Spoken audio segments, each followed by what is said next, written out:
Okay. We got this page and a half to go, new memory card. I want to try to wrap this up with this because this is twice as long as I was hoping that it would be. And I covered a lot of this stuff, okay? I was hoping that I could narrow it down more to see. This is mainly just for me to heal, okay? It's not to upset anybody. I want to heal. I want to be whole. And I want to be here today, thankful. And I want to try to have the desire and the hope within myself to move forth in the direction of life that I would desire to be. Okay? Using my talents, my music, and myself to simply be happy, share life with others, and pursue musical endeavors. And what I'm getting at, and if you listen, you will find out that I realized I am being targeted through electronic harassment.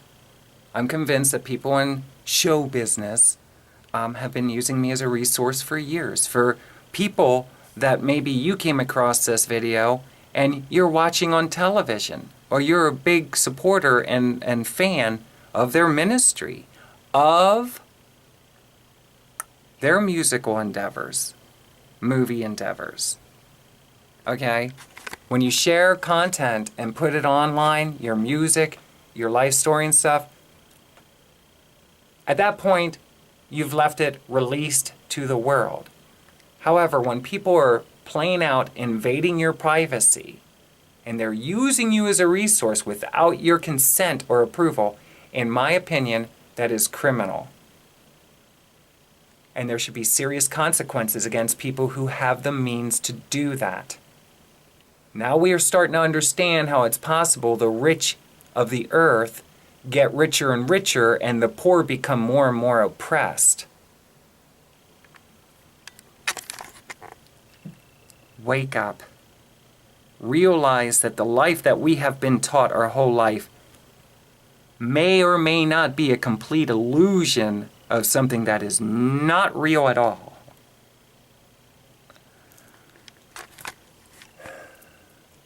God is. Ask your local school why they would want to take God out of school. If it is true that every word is God and God is word, isn't it true that you could never take God out, and therefore they're instilling into your mind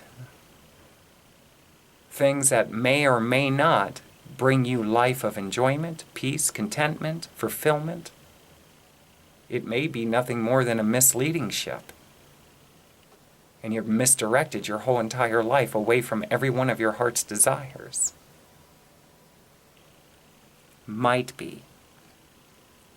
I have my feelings on going to public schools and the way that they have been ran in the past. And in my opinion, it's a channel of separation from the family into a falsehood of education to consume life. Because by the time you graduate, what can you do with that graduation?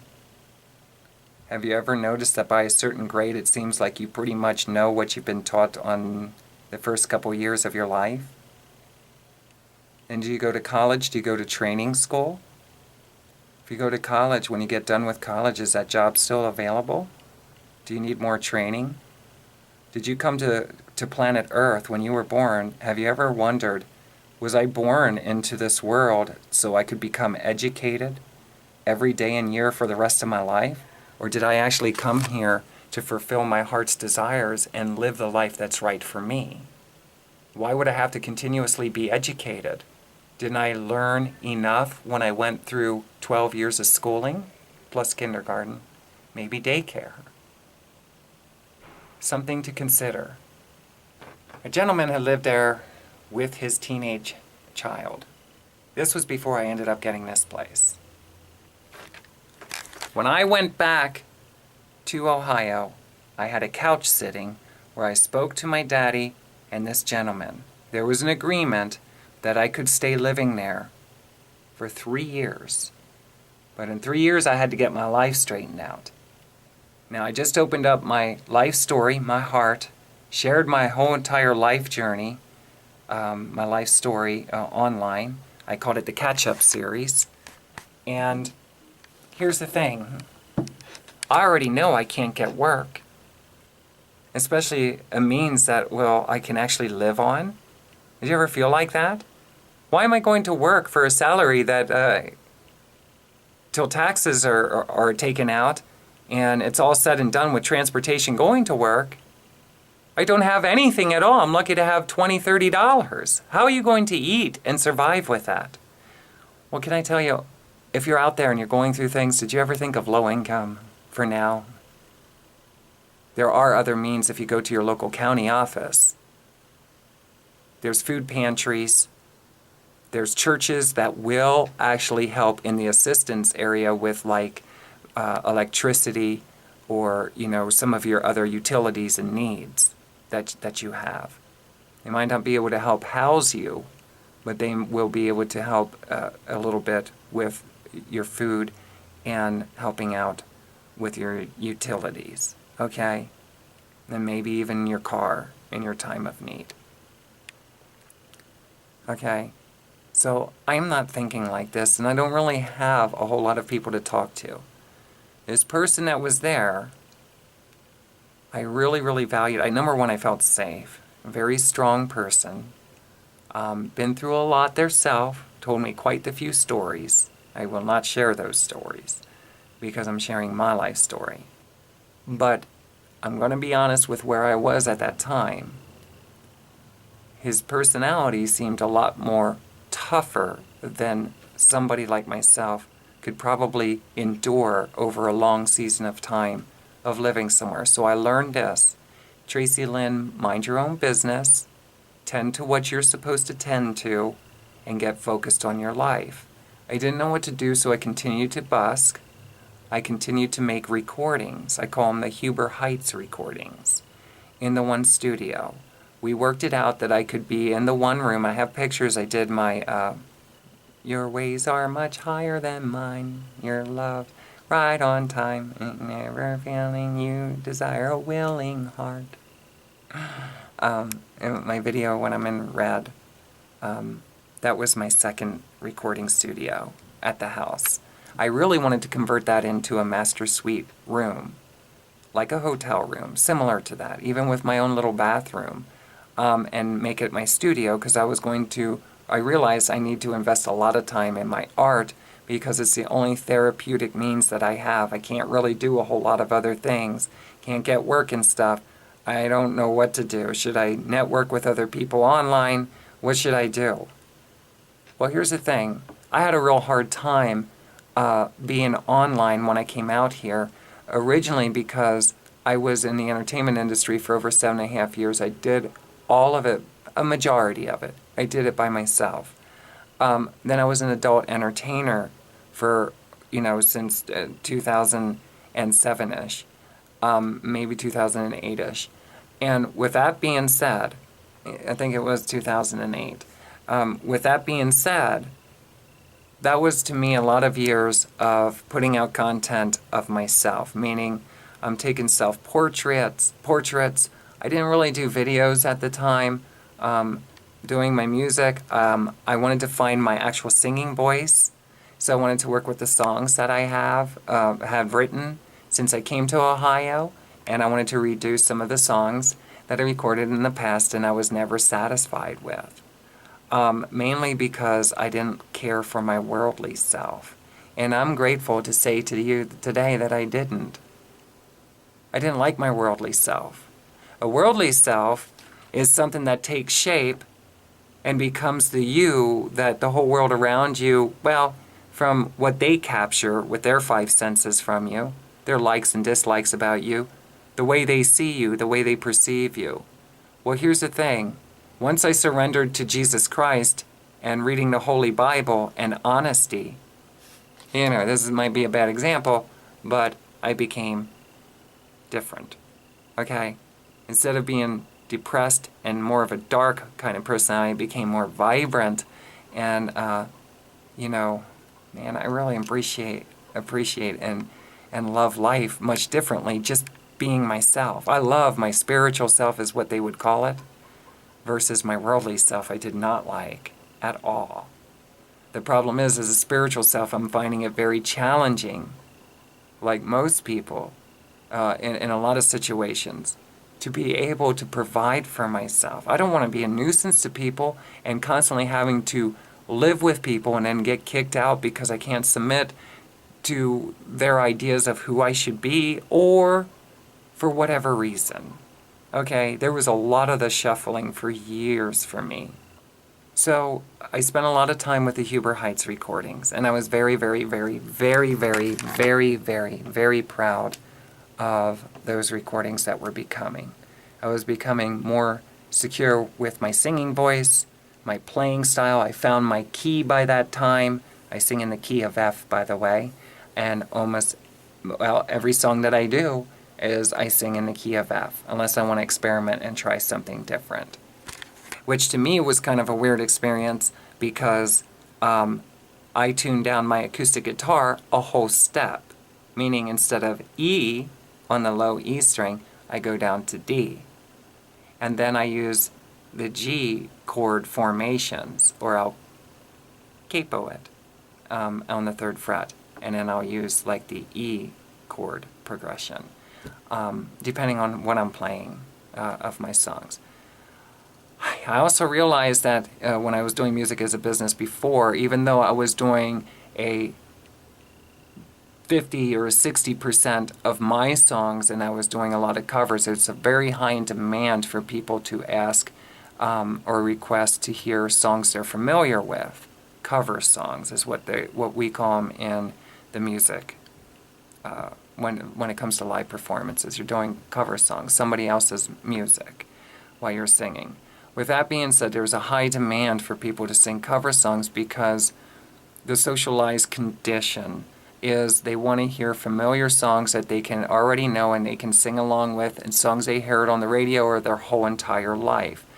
I don't want to get started on this subject right now, but can I tell you that if you're listening to songs you've been listening to for 30 years or since your childhood, and you're playing them over and over and over and over again, you might have a suffering of a stuck mode. I'm not saying that you do, but you may.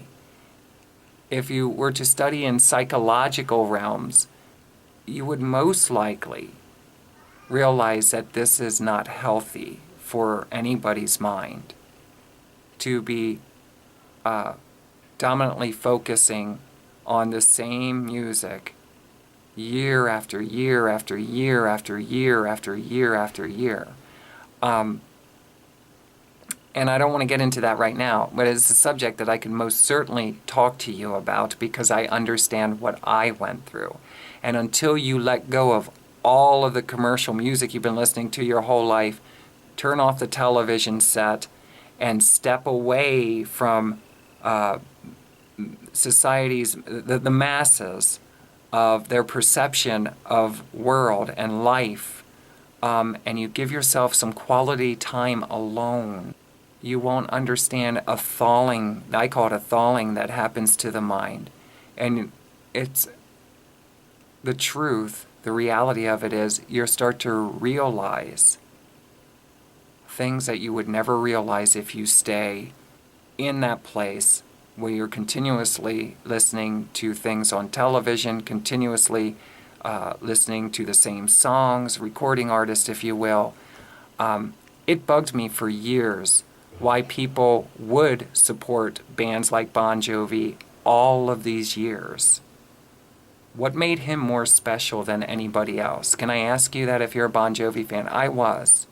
In my childhood years, I was a huge Bon Jovi fan, and I got pushed around because of that. Okay? Because people that liked what they perceived as tougher bands, if you will, would say that Bon Jovi was gay and stuff like that. And it made me feel kind of bad because it was my favorite recording band at the time for years. And I myself, I seen Bon Jovi through Slippery When Wet, New Jersey, probably like 3 times I seen them.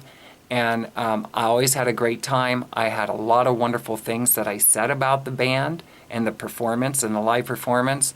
I already talked about that stuff. I don't want to talk about it again.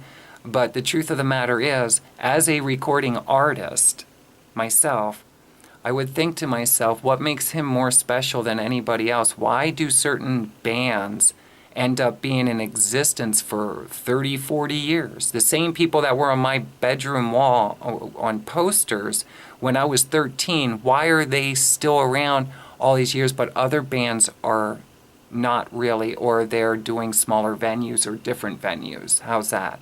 Have you ever thought about that?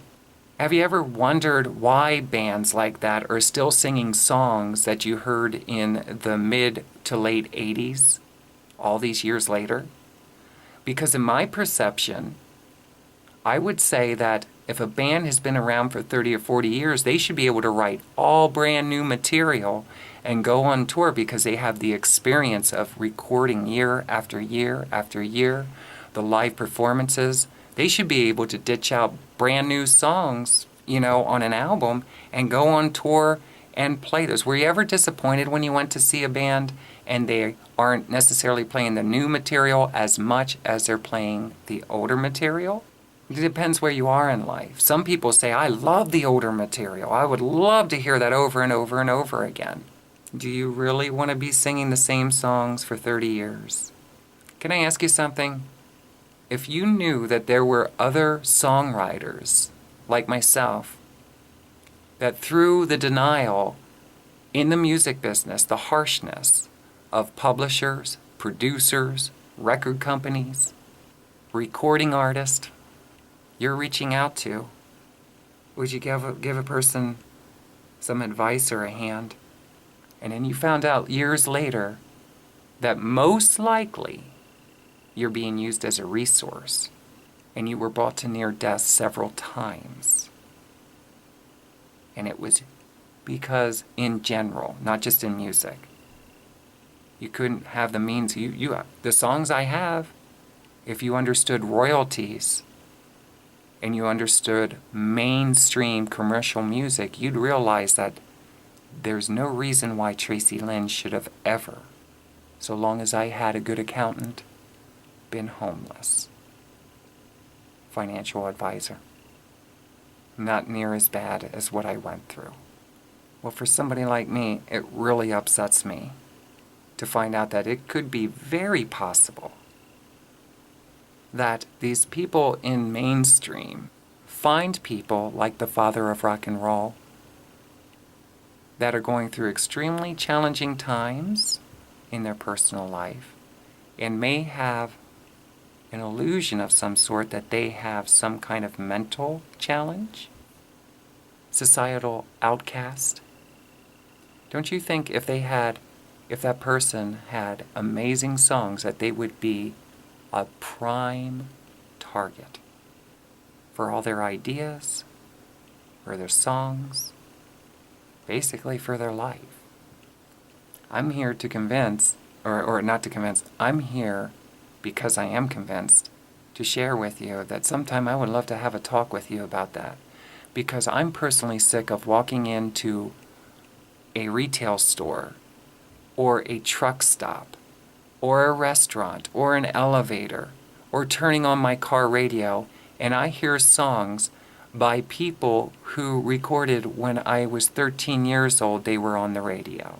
And I'm a recording artist and my song, I got one song on the radio. I got 2 or 3 on the radio, local radio, several times. Why are these people more special and worthy of a paycheck than the other recording artists of our generation? Can you answer that? When you go to another Bon Jovi concert, why don't you approach the stage and ask him that? What makes him worthy of the ticket prices that they are charging at their concerts? Tell him Tracilyn wants to know. Because I remember when they were $17.50 and $27.50. I wish I still had the ticket stubs. I don't know what they are now, but I do know that recording artists have gone crazy with their ticket prices and their merchandise. And all it is a name on a t-shirt a name on a poster. In human form, nobody is more beautiful than any other human form. Their music's not any better than anyone else's. What makes them so special? I don't know. Maybe these are questions the next time you go to a concert you should ask these people. I think it would be very interesting to hear what they have to say in reply. Because in my opinion, I don't feel they're more responsive or they're more worthy than anyone else. I don't feel they're more talented. I don't feel they're more better looking than anyone else. I think new laws should come into order, and the bottom line is, if you've been given a decade of commercialized support, then you have more than enough to work with for the rest of your existence. I know what it's like to work the barroom circuit, smaller clubs, being your own promoter, being your own road crew. I know the details of everything, booking agent. You name it. And let me tell you, I had to go through my own pain and suffering for somebody who had a lot of desire. I wanted to play, I wanted to perform every night, travel, just like my old recording heroes, who are no longer my heroes, because I've come into new acknowledgments that I will eventually touch base on. But I will tell you that I have been deterred knowing that still today we're listening to an Aerosmith song that was on the radio 20 years ago. And I understand royalties, and royalties is somebody's receiving a paycheck. Okay, look at the ticket prices, look at the merchandise prices. Why are they worthy of that kind of income? And the rest of us are what? Going through a McDonald's drive-thru for the dollar menu? Come on. Something's not right. That needs to be straightened out. Anything that I'm talking about now, I will most certainly have no problem saying it to the faces of the peoples of the names that I mention. I don't like to fight. I never had a problem with any of the recording artists per se until most recently, after meeting Stephen, and I realized that I was being monitored very closely for years, at least since I was an escort. And I have reached out and reached out. I have reached out. And I know that they're all connected to each other. They call themselves a family. And I met a lot of recording artists who told me lots of stories that I will not share, but they shared with me, and it all came together being out here in Dayton, Ohio, when I realized I was being watched. I do not want to be used as a resource, especially by people in mainstream industry. This guy that I was living with at this time, who was head of house, had a kid. And can I tell you, I loved that kid. The most memorable moment for me with him was when he stepped out of his bedroom, which was my first bedroom, into the hallway, and he knocked on my door. He wanted to show me himself dressed in a suit and tie. It made me cry. He was very, very, very handsome. I wanted to be a motherly type figure in his life. I have heard that he's going to be in the military. And if there's anybody in the military, I'm not going to say who it is. If there's anybody in the military, please look over him. Guide him. Make him strong. Make sure he's well provided for. Don't turn him into a man. Turn him into someone that Mama would be very proud of. Whoever his mother is. His father too. Help him to be proud of himself, his country, Americans. I was very relieved to find out that that's where he went. At first I didn't care for it too much, even though I myself wanted to date a military man, and I did for a season. And it was because I cared about him. I didn't want nothing to ever happen to him. It's not because I didn't feel that he wasn't capable. It's just that I wanted to make sure that he was being true to his heart. What did he really want to do with his life? That being said, he played a lot of video games. He was going through his own challenges that I will not talk about. But one of those challenges I will, and that is the guy that I was living with while I was staying in the room across had a tendency to beat this child. And I don't mean just beat. It was pretty brutal. And there's no words that can be said. When you're in the room, you know the owner of the house has you in an awful predicament that if you speak up or you do something about it, you call the cops, then you're going to be asked to move, Tracilyn. God, get me out of this one. Joyce, what do you think?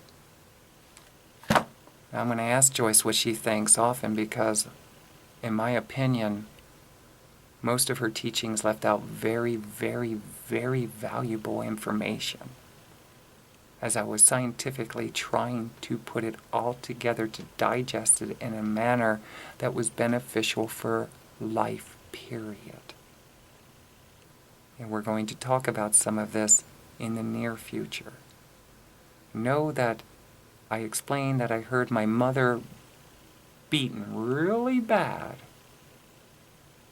on Chestnut Street, and she almost died. And I walked in and I seen her with burn marks on her neck, her eyes rolled up in her head. Now I'm laying in my bedroom, frustrated because I want to go in that room and stop what's happening. I had to let it go. And I heard that kid scream in agony, pain, begging him to stop. This happened several times. I minded my own business. I already knew what I was up against. What would have you done? It's easy to say I would have just went over and done whatever, or it's easy to say I would have just packed up and left. It's easy to say I would just call 911. I was facing all kinds of things. The last thing I needed was to be pushed into this situation where I know naturally I would have just thrown the man off of the child, possibly out of the window, because I don't approve of people beating a kid like that. And all I could think about is how the cops were with me. If I do something like that, am I going to go to jail for life, officers? If I don't call the cops, what's going to happen to me now? What's Daddy going to do? Is he going to throw me out? Or is he going to thank me? At that time, we were all going through a lot. Unfortunately, the child and I's relationship started off really good. But I started realizing serious changes in him. And I also realized that rather than me taking him to school anymore, I used to love that. I let his father know I would do whatever is going to be helpful. I care about his son. I want his son to have the very best. If he needs to go somewhere, I'll take him. So I didn't mind. Sometimes I made him walk to school. Because I kind of felt like he was sort of taking advantage and I wanted to keep him in check. But it didn't go without me saying, I'll pick you up after. He was fighting through his own battles like we all were mentally. Depression, personality disorders, bipolar, you name it, PTSD. We're all traumatized. I don't want to ride that anymore. I forgive the situation, but it's one I will never, never forget. Confused, hurt, lost, angry. I still cared about both of them. It's the action I didn't care for. And I didn't know what to do except for mind my own business. It's not my... I guess it's not my right. What do you think, Joyce? Do you think I should have had any say in it? You think I should have prayed to God? What do you think I should have done? With that being said, I stayed busy working on my music. Just stay focused on the music. I didn't know what I was going to do. At some point, I was busking in town, and this guy rode up to me on a bicycle. And he talked to me for a while, and he said, "Have you ever thought of getting a form of public assistance?" And he said that's what he did in his time of need. In other words, I'm suffering greatly. I need the help. I tried doing it on my own. I tried doing it many different ways. This is not working. Maybe instead of the police officer in York County Police Department, maybe instead of pressing false charges against me for prostitution, he could have had a social worker there that day. And we could have talked kindly. And I could have spilled my heart out to her that day. And maybe she could have said, "How about you keep the hotel room tonight? You stay here and we'll help you get your needs met." You see, officer from York, Pennsylvania, when you pressed those charges that were not real, I never agreed to exchange sex for money. I wouldn't be that stupid. It created a lot of issues in my life. Numerous ones to list. Thousands of dollars, lawyers, humiliation. The police department itself humiliated me that day I got fingerprinted. What do you think of that? Think that's funny? I could have sued. Big time if I could have got the right lawyer. If you're out there and a police officer presses false charges on you, stand your ground and get a support system if you can. But like I myself, you might find yourself in a situation nobody will support me. I know. What do we do about this? We can't let cops do that to us. And we can't let a police station filled with cops disrespect us when we go in to be fingerprinted for a crime we didn't even commit. I think, personally, the York County Police Department owes me an apology. If you were to look at the cameras that day I got fingerprinted, you would see the policemen and the staff opening up the door and laughing at me. I did not need that in my life. And as a United States citizen, that was very disrespectful. Why don't you call me the next time you're on your sting operation for the escorts? And I'll go with you. And I'll talk to them. Find out where they're at in life. What do they need? Because it could be true, they don't really want to do that. Maybe they just need somebody to stand in front of them and share that there is a God. And they are cared for. And there are other alternatives, right, Mr. and Mrs. Government?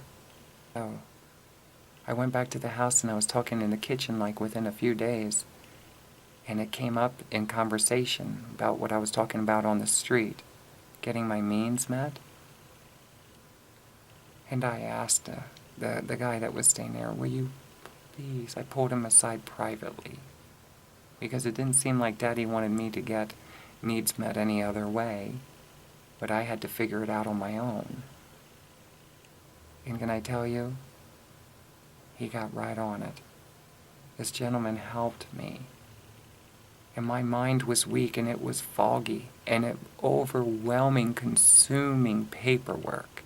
Detail-oriented he was. He was my strength during this time. He was my leader. I did the very best I could. He had to help me. I sat with him. He taught me a lot. I learned a lot about him. I learned a lot. Chances are he's going through very similar things with this electronic harassment that I am. I'm sure that his son is probably being targeted. Not because of me, not because of him. I believe that a lot of people are targeted for all kinds of reasons. Low income, the masses in general. Could have been a court case or something. For some reason, there are people that want other people rid from the earth, and they will harass them, make their life more and more difficult. I believe when I was going to high school, that when I was reading, I believe that my mind was electronically harassed in an oppressive state. Maybe all of us were. That when you read, you couldn't concentrate.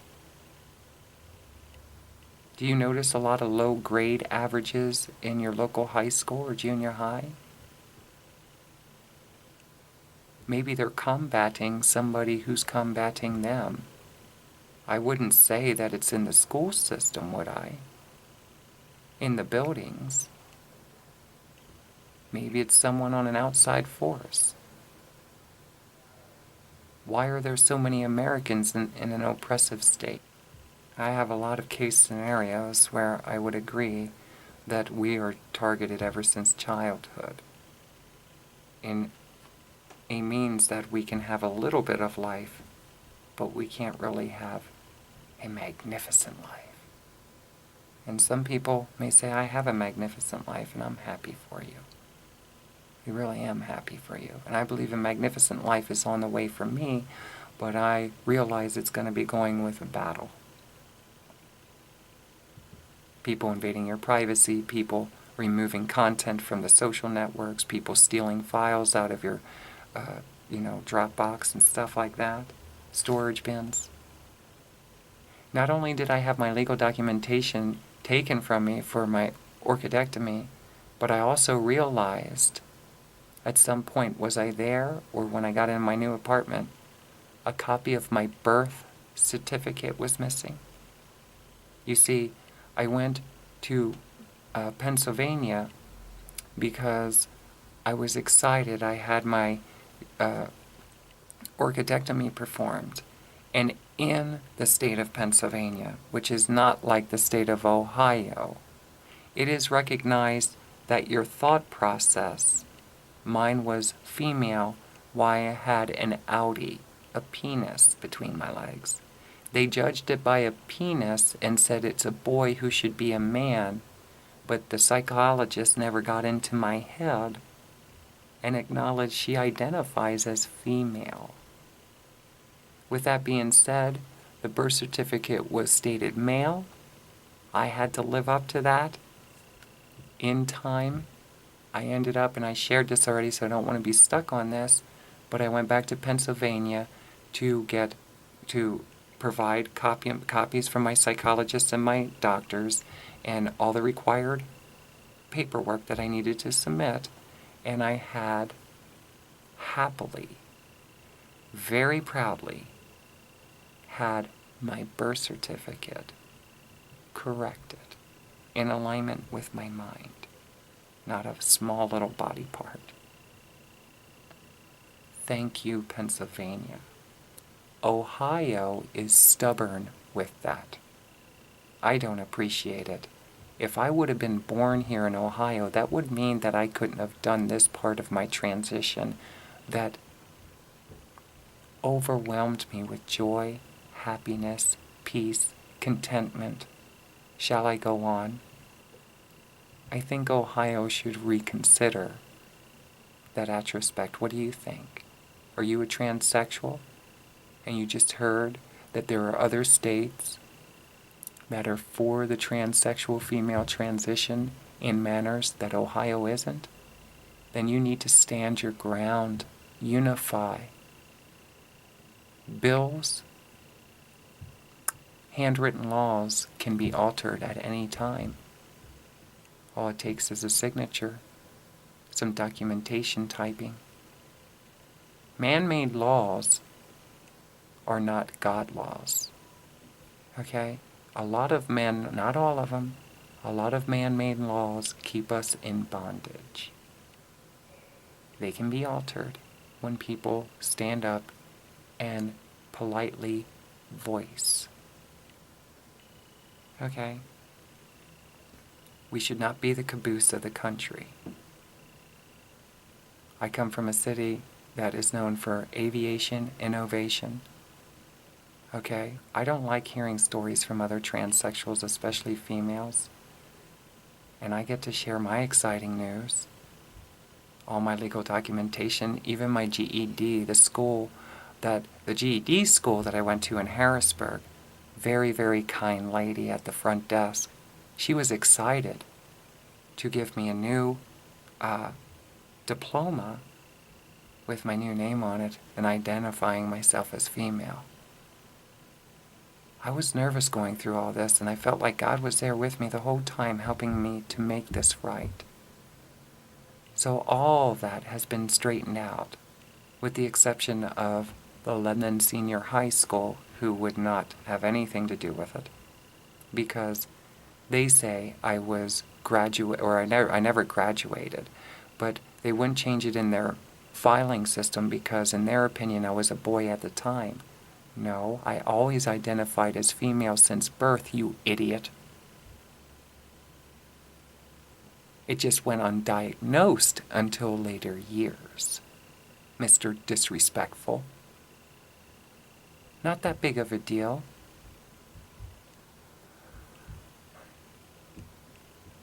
To you, to me, it was pretty big. And also the Lebanon County Career School for Trucking. I used to be a truck driver. They would not respect and honor it. 2 places.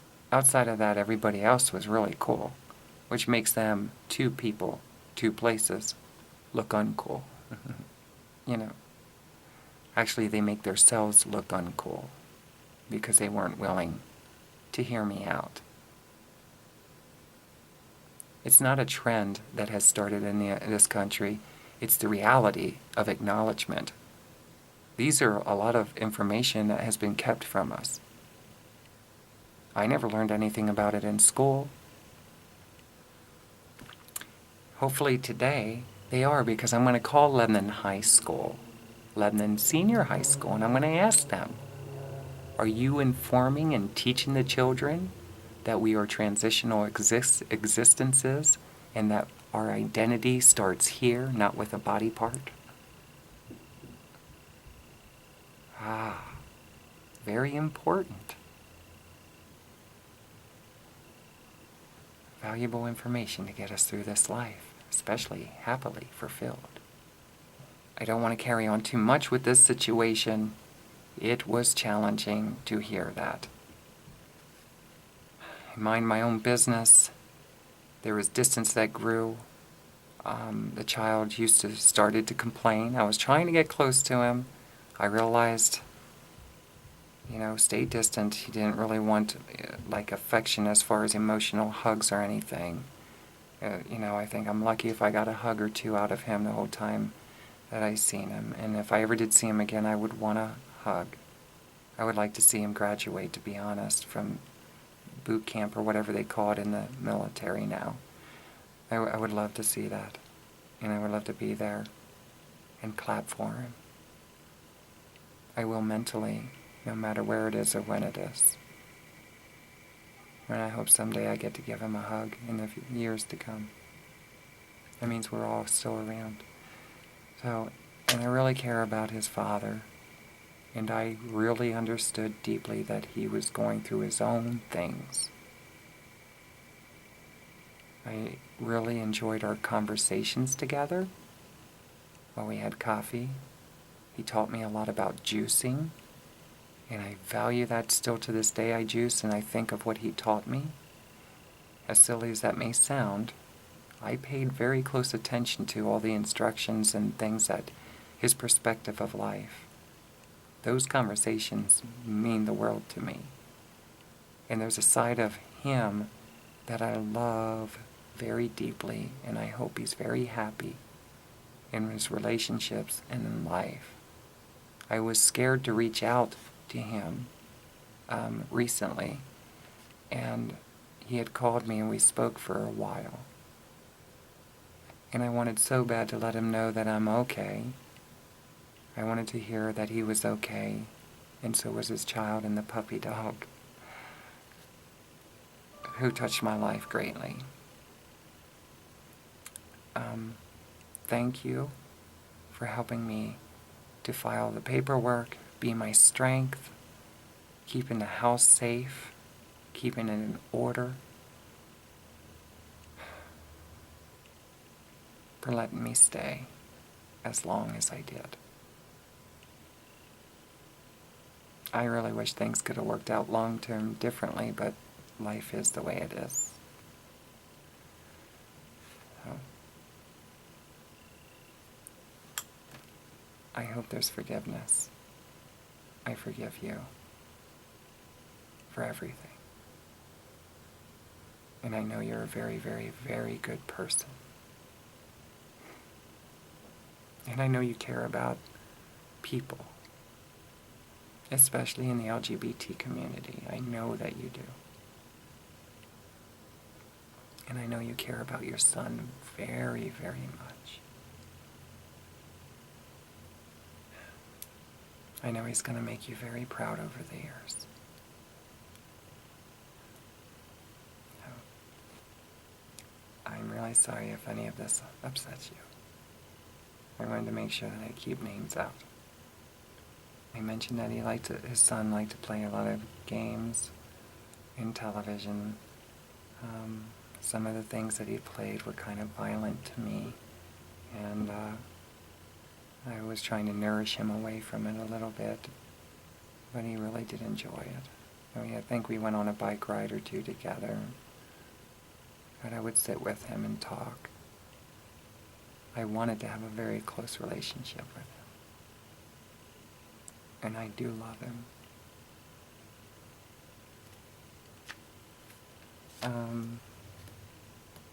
So there was difficulties with that. Let's end with that. I ended up getting my means. I had to be patient and wait. The lady that I was on the phone with from the office in Cincinnati was absolutely incredible, and she remembered me being in the cat outfit or hearing of me in a cat costume, standing down at Fountain Square, busking, playing my guitar, and they moved super, super fast in getting my needs met. So I finally, ever since coming out here in 2009, February 2009, near the end of 2013, or was it in the beginning of 14, I finally,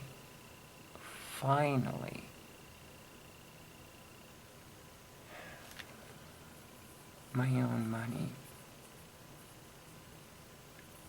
I don't have to escort.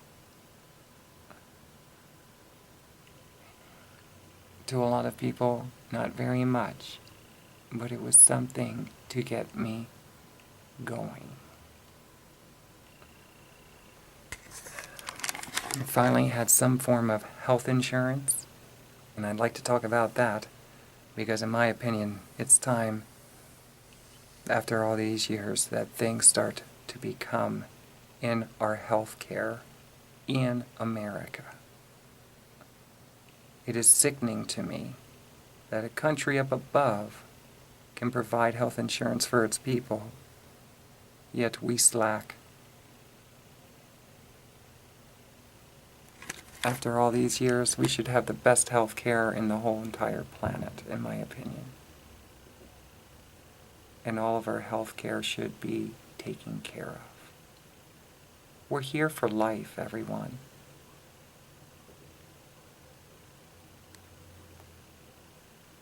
We shouldn't have to worry about whether or not we have any needs to get met when it comes to health care. Nobody should be hungry. There's plenty of homes for everyone. There are ways to combat. A lot of what is discussed in the public domain is lies, trickery.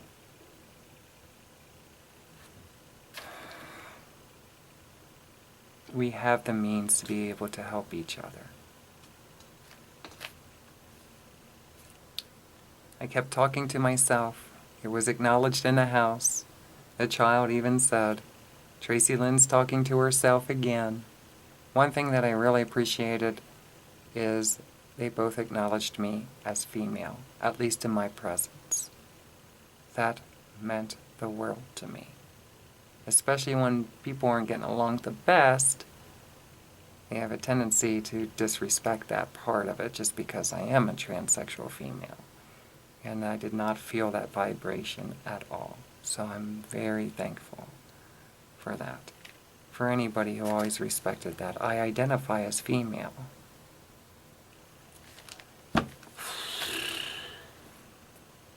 Okay, so I didn't know where to go, and I talked about that with the housing, and we're going to get ready to talk about this.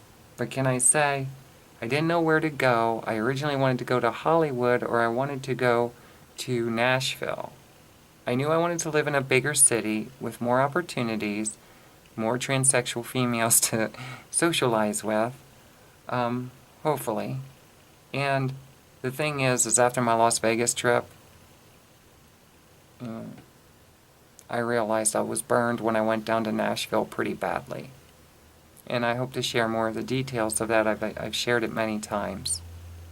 Nashville is a beautiful city. It's much like Dayton. There's a lot more people, I guess, that kind of go into the inner city. The songwriters, the musicians, it's a music town. But can I tell you, be very careful because there are evil, evil people in mainstream industry that will send people to you. They will feel you out. They will monitor you. They will bug you. They will invade your privacy. If you have hit songs, and chances are you do, they want in on it. Only they don't want to do it legitly. What's legitly? Legitly would be an agreement in writing, and you would get royalties as a writer. Okay? And if you're the publisher, same thing. See, they want the ideas, the overall concept. They don't want other people in on their... They don't want other people in on it. That's why you have a select few people, year after year, the same voices on the radio. They're nothing more special. If you got to know the people, to meet the people, see behind the scenes, you would acknowledge they're no one more precious than anyone else. Why are they worthy of a good life but nobody else is? Well, we all are. And we need to start standing up for our rights with people taking the measures and the steps to invade our privacies. Copyright your music for starters. It's a good start. Know that as soon as you put content out, if you notice it disappearing, there's a good chance somebody's using it in mainstream somehow, some way. They tend to remove things from Facebook, remove videos and stuff and music from YouTube and other social networks when they feel that the time has come that you might not hold that in your memory. I even had a picture literally zapped off of all my hard drives. A picture with me and Elvis Presley Jr. holding my ragtop Cadillac promotional CD. Together. He was in a black jacket. I had it posted on Facebook several times. Facebook took it down, not me. Facebook took it down. That picture is not on any of my hard drives anymore. Now, why is that? I still have other pictures of Elvis Presley Jr.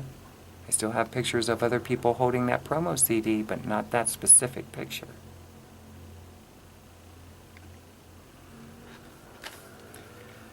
Okay, I know where I need to go. Lebanon. I was thinking about moving back to Lebanon. Can I tell you something really quick? We're going to speed this up now. Lebanon told me, the places that I called, that in order for me to transfer back to Lebanon, Pennsylvania with low income, then I would have to A, have family, I did, and B, live in the local area. However, it could take a couple years before I get in and I put my name on the waiting list. As soon as I put my name on the waiting list, it could take a couple years. I can't have a couple more years living with people. I really can't. I'm with people out of desperation. I'm not in a compatibility relationship. I've been getting kicked out over and over and over again. I can't keep being at people's mercies. Why is it so challenging? Mr. and Mrs. Government, why can't I get a voucher to stay at a hotel room or something until an apartment opens up? I even wanted to stay at the mental institution in 2009. I was willing to stay there until something came available. They said no. Insurance wouldn't cover it. Technically, lawsuit there, right? Yes, it was a lawsuit, a huge lawsuit. Unfortunately, you got to have an attorney that's willing to work with you. If there's one out there, I got lots of reasons to keep you busy. I'll help you get all the information. Ministries we can sue. That's right. All kinds of things.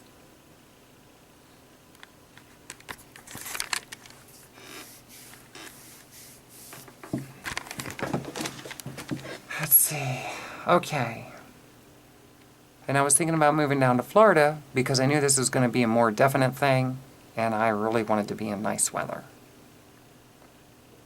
At that time, I'm thinking all the dreary weather that's here, gray skies, the wind, lots of rain. To me, this was my Seattle. Dayton, Ohio, to me, was my Seattle, a depressing place to be. Can I tell you, I don't feel that way now. I don't feel that way any longer. And I'm going to tell you why I don't feel that way any longer. It's amazing the healing that comes upon somebody as they start getting their life a little bit more in order and alignment to their idea of life. And some of their very important needs get met. I didn't learn this watching any ministry show. I took the reins in 2014 when I came to my apartment, and I stopped listening and falling into agreement with stupidity.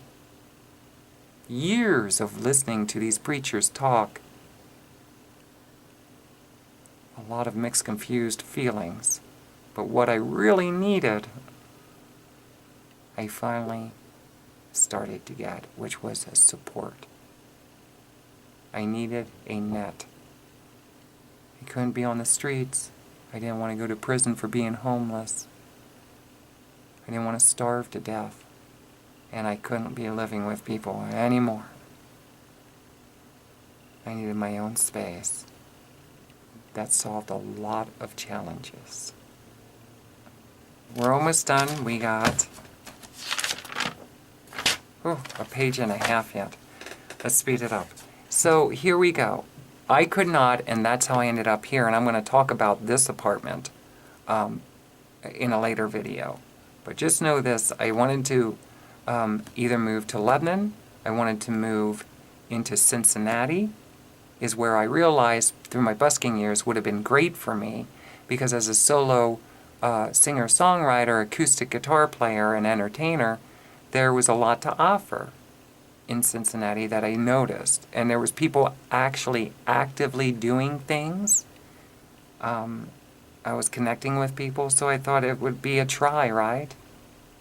Let's try living in Cincinnati. Well, I'll explain about that later on. Okay? I got an apartment It was too small. I realized this, and it was way too high up for my depression, my paranoia, stuff like that. I could not live in that apartment. And I talked out of that. And I ended up getting where I'm at now, my apartment, in Dayton, Ohio. And Florida obviously was too far for my budget, and it was the same policy. You can't live here and get a low-income housing unless you have family and you're already located down here, basically. That's pretty much the standard policy throughout the United States, which in my opinion is BS. I really think that we should be able to put in for a transfer when you're low income.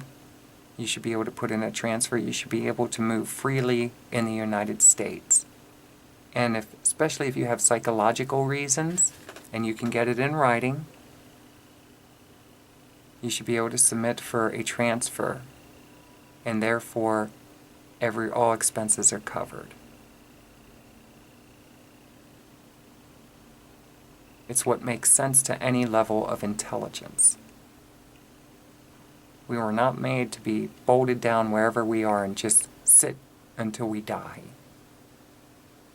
You're going to hear me speak a lot about things that I disagree with once I actually start to get some net of needs met. Cost of living, the cost of real food versus the food that is available.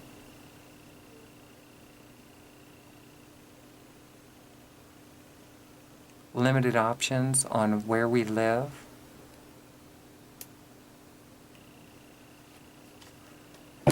How we live. I'm disappointed. I'm very disappointed. I'm somebody who has a lot of life and love inside of me. I don't feel that I'm selfish in any way for wanting to be free, to live the life that's inside my head. And if you're reading the Bible, know this: heaven isn't way up there above the clouds. Heaven's in your head. It's the perfect place, the life you desire.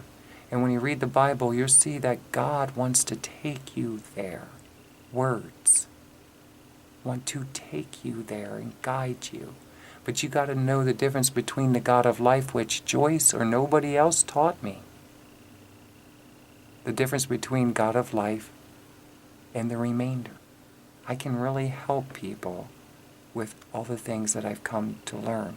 I'm not saying I'm 100% right, but I've formulated a manner of thinking that is very beneficial, and I feel many people can benefit. A lot of life's truths have been removed from a lot of people's teachings for whatever reason, or missed. I felt like there was little help or compassion in my moving. I took it upon myself, of course, to get 2 men in a truck. And the man that was in charge of the house left me have my bed, my headboard, my dressers, left me have some furniture pieces, a few plates and bowls, cups, silverware. And if I would have known, I didn't take as much because I know what it's like to live like a gypsy, and I knew that this apartment that I got at that time, I don't want to stay living here. You'll find out in my story that I didn't have a choice, Mr. and Mrs. Government. I didn't have a choice in where I lived. I had to take what was available. Thank goodness it's a very nice apartment. Very well maintained. I'm blessed in that realm. I realized, and this might make it to YouTube personalities, one of them being Adam the Woo. Yes, Adam the Woo. You can type it in and you can get to see the woo. I realized that when I was busking on the street that these people were leading me or trying to lead me to somebody that plays bass. They were giving me subtle little hints, I guess, and hoping that I would acknowledge it on the internet. It became Adam the Woo. And what I realized is, I don't know if he's also receiving electronic harassment or if people are talking to him, communicating with him in public, but it gave me the illusion that he knew things about my personal life, of what I was talking about and what I was experiencing and doing in the privacy of my home while working on my music and doing on the street performances and stuff. I felt like these people, I'm 100% sure, that on my end, they were trying to lead me into a relationship, to connecting with him. I did reach out a couple times. I sent him a screensaver I made for him, and I also sent some kind of email or message to him. Now, I never heard back from him, so I assumed, for whatever reason, whether he gets too many emails or whatever the deal is, that he didn't want to communicate with me, or he didn't get the message, is usually what people say, but it's usually not in alignment with the truth. So that really bothered me, because everything I seemed to be talking about was appearing in his YouTube channels in some form. I don't want to go into all the details right now, because that's a whole psychological conversation.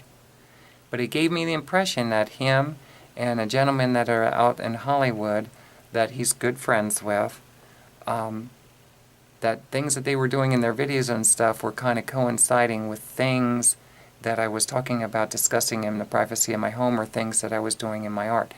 So it gave me the illusion that they knew directly. This is one of those probably indirectly. In other words, this Steven guy is monitoring me, invading my privacy, if you will, what I'm doing, and then he's also using the same electronic device to, or in connection with other people, to communicate with them. They're putting out their art, their videos, and it's kind of playing a little bit of mind games with me to kind of, it's like they're kind of trying to play matchmaker with us, meaning in some way, in a relationship or whatever, communications. I obviously had a really hard time with this, and I got extremely mad, because it appeared that he's a very, very friendly person on camera, very kind, very handsome, a whole lot of things, but the truth of the matter is, it really felt like he was actually one of the people that were invading my privacy by things that he would talk about and stuff. And what I realized is the odds of anybody given other people like us on YouTube and stuff the means to be able to communicate with other people's minds or invade people's privacy most likely is not. Okay? Meaning that select few people have the means to be able to do mind control and thought invasion and shit like that. Excuse my language, and things like that. Okay, I mentioned about the whole, a little bit. I didn't talk a whole lot about Willie Nelson, but I have it written down here. I'm kind of getting tired. I want to finish this up. I mentioned about Willie Nelson because his production crew, I got to meet some of them. I sang my song Born to Be and a few other songs. And I had, some encounters with a very kind person within there. And within the company, if that's what it's called, a company, a production company.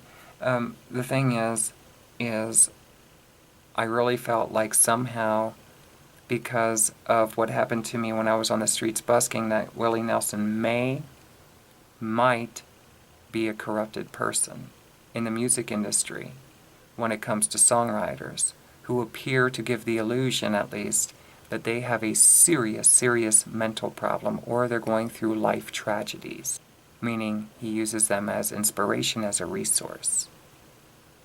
I knew that one of the people that he is, friends with, obviously, Toby Keith, was very well connected to a publisher I met in Philadelphia, okay, who was a Nashville songwriter. He had songs that were listed on Toby Keith's albums.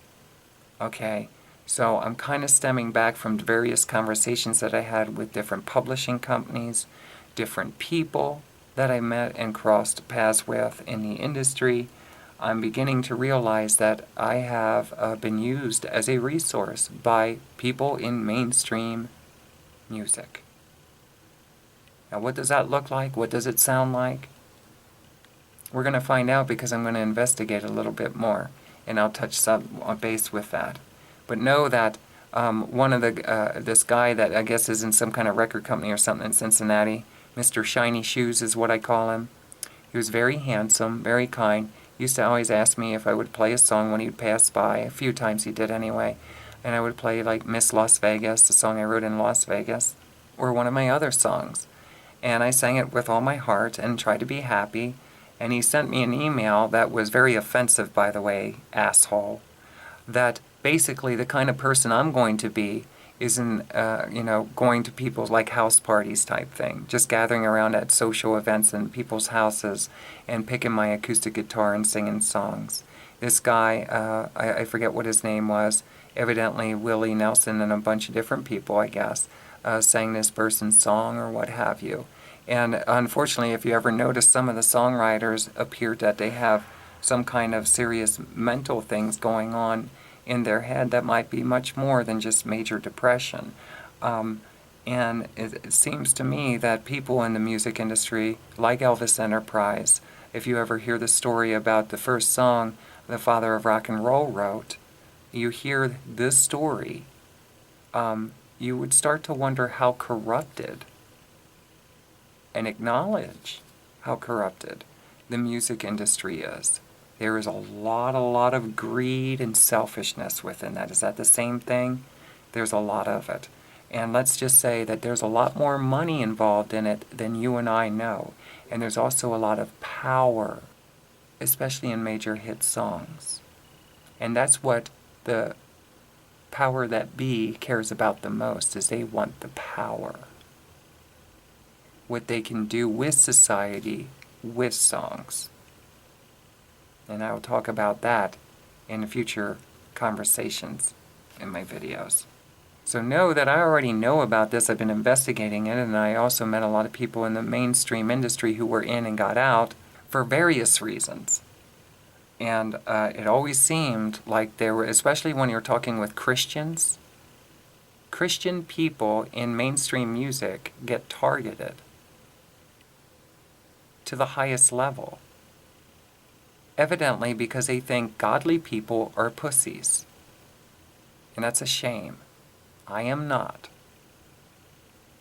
I don't appreciate being used as a resource, and if I find out that anybody indirectly or directly has truly done it, then we can handle it in a public domain so other people are aware of it. Then maybe they won't be such a high horse on the radio anymore.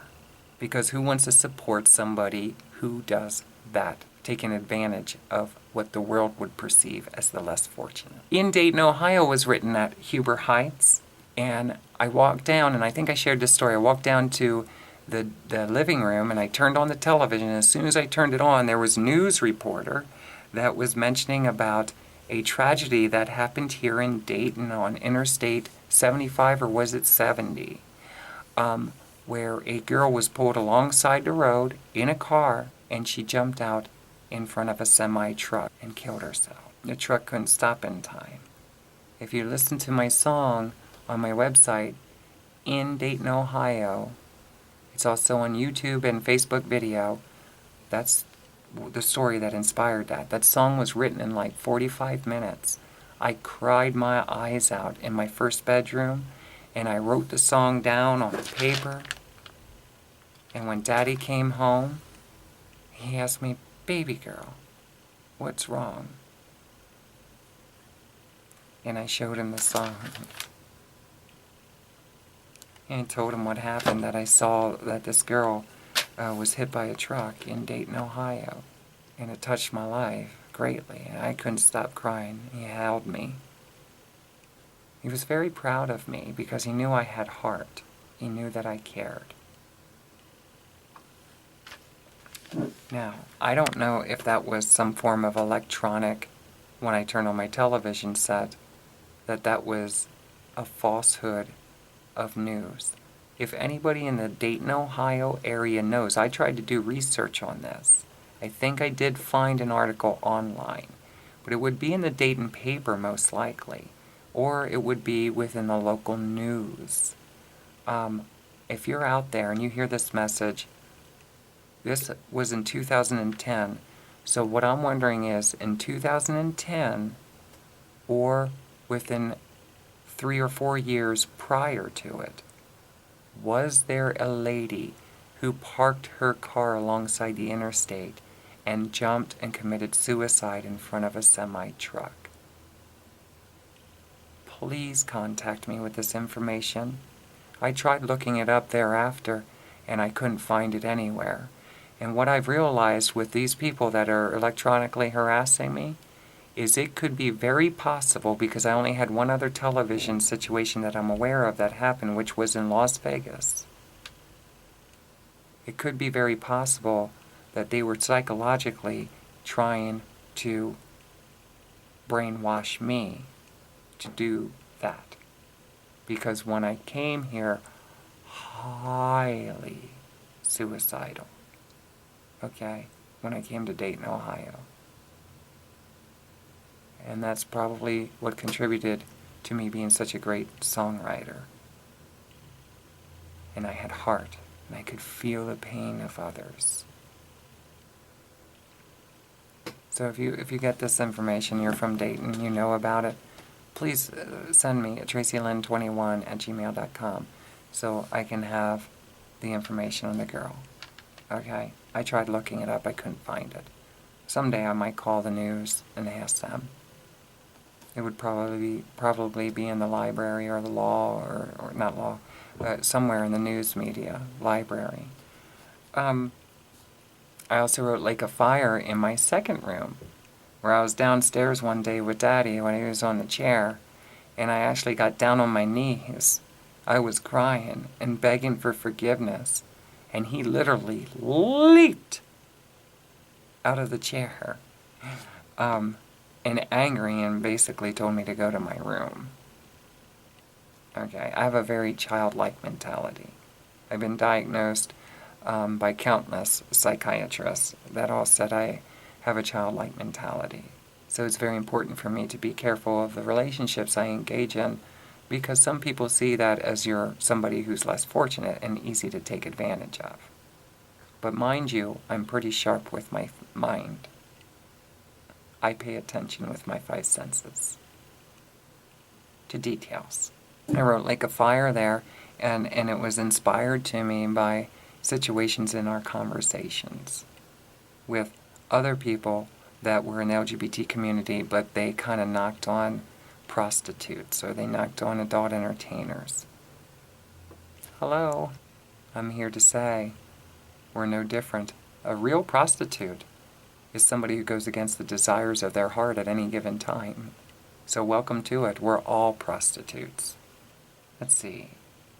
I uploaded and I downloaded a lot of my media. Was up and then down, up and down. YouTube view counts, I mentioned, when I first started on my 50-song project, I uploaded a video. Mr. YouTuber, listen to this. Whoever you are, the person who thinks they own YouTube. Okay? I really value it for what it is for, sharing content. I don't appreciate the oppression, especially in the transsexual community at all. And I know it's because mainstream entertainment wants to dominate and control everyone and everything. And when somebody comes along that has great songs, is very good looking, has a heck of a life story, and isn't afraid to talk, and can talk very well, and is funny, you can rest assured that people are going to block the content, and they're going to use it as a resource and try to boot the person off the internet world. Why is that? I don't know, because you're going to find out in my life story that you're going to find out the explosion of Miley Ray Cyrus and some of the insight that I learned about other people in the music industry, and how all of a sudden there's an outburst of transsexuals all over the place. Meanwhile, not one of my songs could be cut. That's what they call it in the music industry. And not one person in mainstream would give me the time of day. Funny how now all of a sudden they're going out and doing the exact same things that I started to set foot to do in 2012. I actually seen a view count on one of my videos. I think it was Time to Pump It video, but I'm not 100% sure. And literally, Mr. YouTuber. And when I put this YouTube video and I uploaded it, I went over to watch the video, meaning I went to click on the video itself as a viewer, and I literally, no, listen, I saw the view count going up like a speedometer, a digital speedometer on a car. Instantly. This was like soon after I just got started with my YouTube video projects. So I'm new to YouTube and I already acknowledge this as suspicious. There's no way that many people are watching my video the second I uploaded it. People, do not believe the view counts you see. Do you really think that a recording artist is getting billions of views? Understand this. There is only 300 and some million people in our country. Abroad, I don't know what to say about that worldwide. What do you think makes their video? Sit back and watch it and wonder what makes their video that amazing, or that song that amazing that it would get billions of views. Do you think it's real? In a lot of situations, can I tell you, most likely not. And I know that may be upsetting to YouTubers, but I have learned on the flip side of it that view counts are not real in videos. Subscriptions, not real. Not real at all. They can change those numbers around anytime they want to. They can give and they can take away. It's an illusion for people who are viewing the content. This is what's popular. This is what's not. Look, you can have a heck of a song, absolutely outstanding video, and guess what? You only have 3 or 4 views. Let me ask you something. Do you like the video and do you like the song? That's what you should be paying attention to, and you might want to listen to the words in the song because it may be sharing a very valuable message that other people of the world don't want you to hear because it's of truth. And maybe they're blocking that person because they don't want other people to realize that somebody was already trying to make their way, and whoop, when they fell on hard times and went online, instantly they were blocked. Okay, that's not my story. My story is, first they gave the illusion that there was 20-some thousand people interested in my 50-song webcam upload. Was it real? Was it not real? Seems pretty high for if you listen to my webcam videos. It was pretty awful in the sound, you know, crackling and stuff, but it's what I had to use, and I'm very proud of that moment. It's what I had to use. I'll always cherish those times. Don't believe view counts. Don't believe subscribers. Know this, on my social media pages, on Facebook, it went from like 3,500 or 4,500 views all the way down to 800 and 700. Now, how did it go backwards? I'll tell you why. Because somebody has access to my account within the Facebook community, and they changed it. And they also took down pictures continuously. They also take down videos continuously on YouTube. They block them. All I'm trying to do is make my way through life. They even took down one of me in Walmart with a tiger head on, a costume head. I was laughing, and you can see it. It's on my Facebook again. But why would they take that down? They took down some of the most ridiculous stuff. I've been through enough. I don't need to be harassed on Facebook. I don't need to be harassed on YouTube. And by the way, it's a public means to be able to communicate with the human race. There should be laws, serious laws, that govern and check in on these people, because we become dependent once we're on there for it to be a form of communication with other earthlings. And they should not have the right to block us. They had my Facebook go all the way over to a whole nother country for I don't know if it was a couple months or a few weeks. It was only, my Facebook would only be seen by people in another country. That's all I was getting. They put my Facebook into another country. I'm not going to another country. I'm trying to navigate my way around America and connect with other people who might find me interesting. Facebook needs to seriously, they probably already know exactly what's going on, and they do it to many people. But if they don't, they need to acknowledge what's going on and do something about it. It's not fair for life. It's not fun and games to a person who knows that they are dependent on, I'm around electronics right now. This is my camera. This is my human interaction. I'm not trying to upset anybody.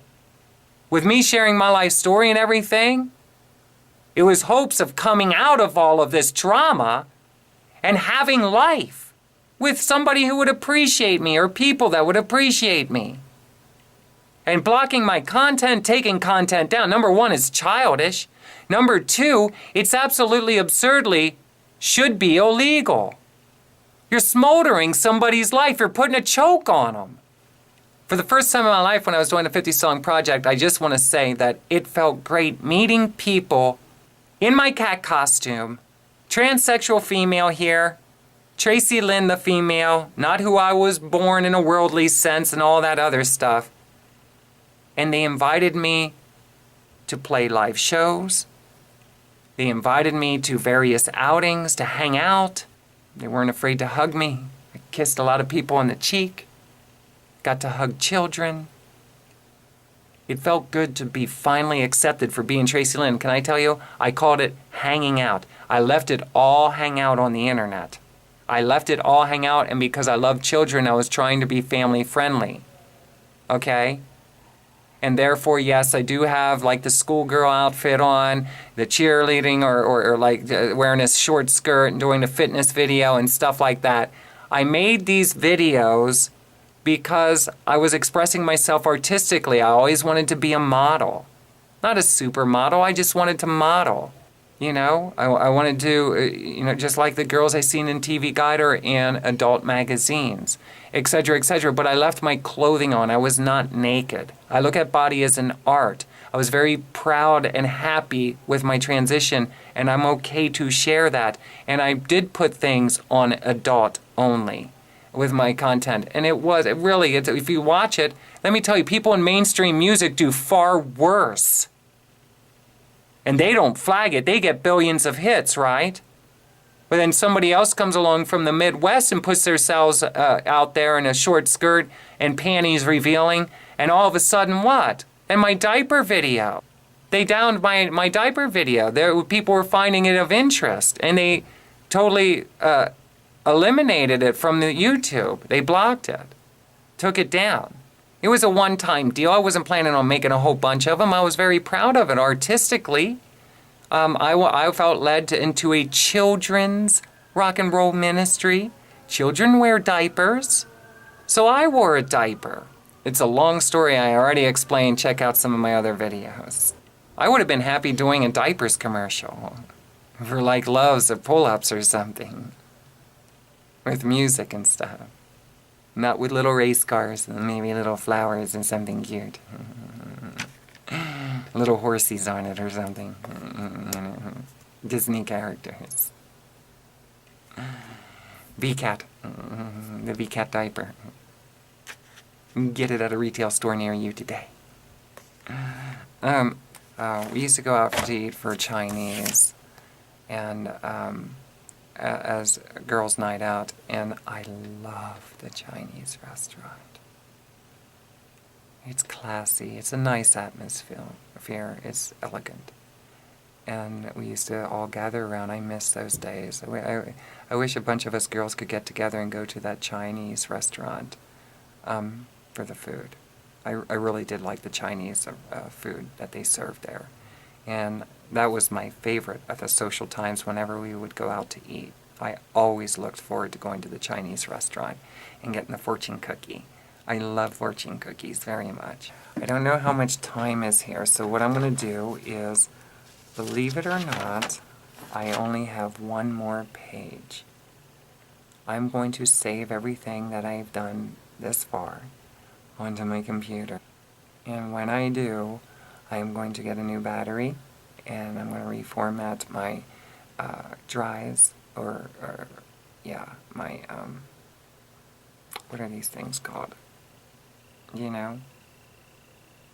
Their little floppy thing. I'm going to reformat that so that I have space to finish this up. And then I'm finally done. And can I tell you, I started off with this, I wanted to go outside because I'm indoors a lot since I've been here in 2014. I'm an outdoorsy person my whole life. My music's very, very, very, very important to me, and I'm dealing with, depression. I'm dealing with my bipolar disorder. I'm dealing with PTSD. I'm dealing with all the traumas I had throughout my life. And can I tell you, music has been the most therapeutic means, and sharing my life story with you has been absolutely amazing. I have a wonderful psychologist right now. She has been very, very, very helpful. It means the world to me that I have her in my life to talk to. If I didn't have her, I don't know what I would do. I would like to start, connecting with other people. And that's why I was really upset when I found out that Facebook and YouTube blocks my content. If I could find a good lawyer, I would love to sue the crap out of those people. They're tampering with my life. I put the content out. My hope is to connect with others who would appreciate me, the real me. My whole life could have been different. Your life could be different if Facebook just leaves their sloppy hands off of your account. If YouTube stops playing around with it, changing your views and stuff. Let it be real. If somebody really got it in the mainstream industry, do you know how easy it is to make somebody a Billboard top? Number 1, number 2? It's as easy as taking a name and putting it up to the top, the song. Don't believe everything that you hear. How does a song become number 1 anyway? Don't you think that people have reasons why they want that song to be number 1? Do you realize that it's our belief system that makes and forms the life that we have and that we receive? And if we believe that any band, Bon Jovi, Kiss, Madonna, Miley Cyrus, Taylor Swift, if all these people are the main hit songwriters and they're the ones with all the talent, and we just take their songs and put them up top, do you know that if it's at number 1, we're going to believe that they have a number 1 hit on the radio? But how do we know if it's true? How did it become number 1? Did anybody ever investigate the means that they say is a hit song? Did they look over the royalties it collected? Because if it's a number 1 hit song, there is a very, very good chance that it made some finances, unless it was a free download. These are things to ponder and think about. Don't believe a song is a number 1 hit song because you've been told it is. And don't think because somebody's standing under a light on a stage and singing that they're all that you think they're cracked up to be. They're no different than you and me. And if you even looked into the story of the father of rock and roll, and you evaluated and you studied and researched the king of rock and roll, you might start to put some things in order of understanding that an image, which Elvis has said, is one thing. An image is made up, carefully orchestrated, for whatever purposes people want to have that image for. And it's usually in a means that if we become acknowledged to, we would be very disappointed and upset that we ever cared for images. I say, in closing with this for now until I start up the new videos, consider this. Instead of being supportive of images, why don't we start being more supportive of life? and forget about the image. The image is a perspective that varies and changes throughout the human race, no matter how consistent they try to make it. A life form is a precious gift that is an offering from God in the now. You know, many recording artists, for instance, this was my thing. I wanted to be very open with the fact that I'm a transsexual female. I didn't want to have to hide it. I actually wanted to use my talents and my life story in efforts of helping the transsexual female and the transsexual community at large. People, LGBT, generalized. Do you realize that we're all transitional existences? Do you realize that we all, in our nature, are LGBT? Be careful of all the details that we agree upon. For it's written in Scripture that in heaven, in spirit, there is no male or female. And therefore, if there's no male or female, there can't be gay, lesbian, and all that other stuff. There's the spirit. It's our way of thinking that matters. To one person, gay doesn't exist. To another person, they get all disgusted from it, or they had bad experiences in their life. I'm sorry if you did. We all had some kind of experience. And I remember thinking to myself as I was coming out that if some of my rock and roll heroes or people I admired on television would have been more honest with the fact that they were Twinkies, then maybe the world would be a better place, because people would calm down and they would realize that being gay isn't really, look, it's a big deal to people who are going through hard times, but in essence, being gay is a state of mind, and it's not that big of a deal. It's not as big as a deal as we make it, meaning it's beautiful when two people love each other, if only for the hour or for the moment. To each his own, what they desire. What's agreed upon between two people, okay, is beautiful. When two people can be in an agreement. Yeah. So with that being said, Tracilyn had come out here in 2009 off of the bridge declaring that God is calling me into a rock and roll ministry. And I am going through the most difficult time. I don't know what to do. Nothing's clear. Can I tell you it's becoming more clear? I realize more and more every day. That's why I want to empty out this toxic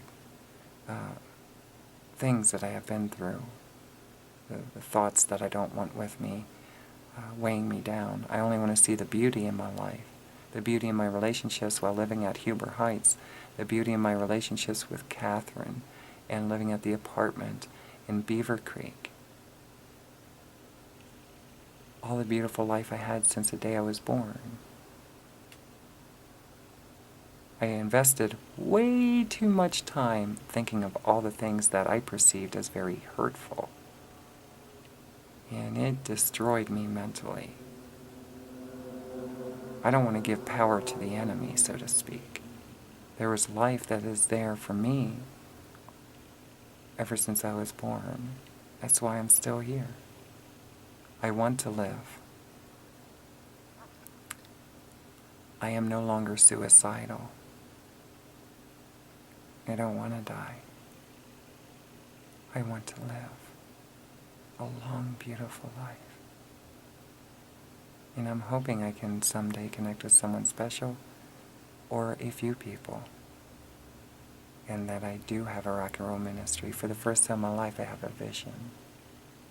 And I know the difference between a dream and a vision.